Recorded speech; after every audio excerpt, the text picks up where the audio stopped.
पनवेल महानगरपालिकेच्या निवडणुकीनंतर आता शहरवासियांचे लक्ष महापौर आणि उपमहापौर निवडीकडे लागले असून प्रशासनाने या निवडीचा सविस्तर कार्यक्रम जाहीर केला आहे।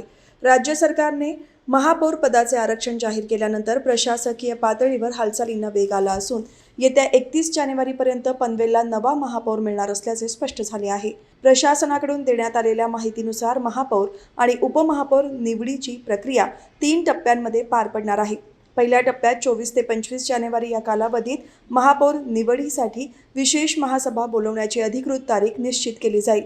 दुसऱ्या टप्प्यात 27 आणि 28 जानेवारी रोजी महापौर आणि उपमहापौर पदासाठी इच्छुक नवनिर्वाचित नगरसेवकांना आपले नामनिर्देशन अर्ज दाखल करता येणार आहेत।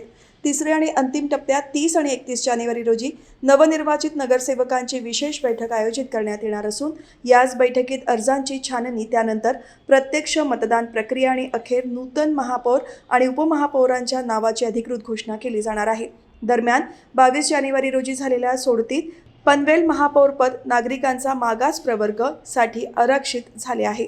नुकत्याच पार पडलेल्या पनवेल महानगरपालिका सार्वत्रिक निवडणुकीत भाजप महायुतीने 78 पैकी 59 जागा जिंकत निर्विवाद बहुमत मिळवले आहे। त्यामुळे पनवेलचा पुढील महापौर भाजपचाच असेल हे आता केवळ औपचारिकतेपुरते उरले असल्याचे राजकीय वर्तुळात बोलले जात आहे।